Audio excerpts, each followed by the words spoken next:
Um, Hello, people of YouTube. Religious Fanboy here again. And this is part 2 out of 3 on politically correct ministry. Last time we talked about how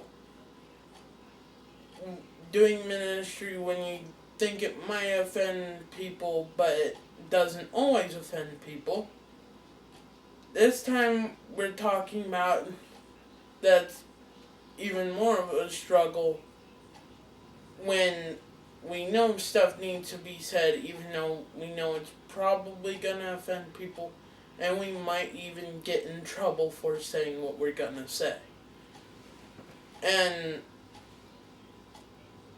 today, for the Bible stories that I'm gonna be talking about, we'll be talking about Shadrach, Meshach, and Abednego from the Old Testament and Paul from the New Testament. And in the story of Shadrach, Meshach, and Abednego, this is a few decades after what happened with Moses freeing the Israelites.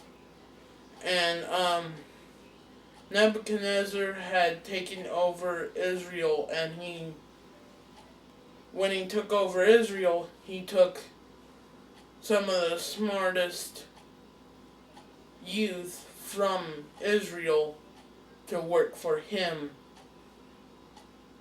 And for those people were Daniel, Shadrach, Meshach, and Abednego. And Daniel we're going to talk about in part 3. But the story that we're talking about with Shadrach, Meshach, and Abednego might be more popular, known as the story of the burning furnace. What happened is Nebuchadnezzar and his advisors, they built this golden idol that would play music. And every time it played music, the law was everyone in the kingdom would have to bow down and worship the idol, or be thrown in the furnace.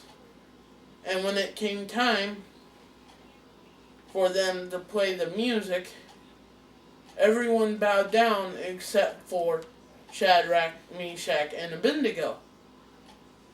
And Nebuchadnezzar told them many times and warned them many times about the burning furnace, and gave them many chances to bow down and worship the idol. They didn't do it one time out of all of the chances he gave them, because they knew it goes against their religion. So Nebuchadnezzar turned the furnace up as high as it possibly could, to the point where even his soldiers that were supposed to throw Nebuchadnezzar, Shadrach, Meshach, and Abednego into the furnace were burning up just by walking towards it. And when they were in the furnace, they didn't get burned at all, because God actually appeared with them in the furnace and protected them. And then after that, Nebuchadnezzar saw the error of his ways. Along with that time he will, and in the story we talk about Daniel in part 3.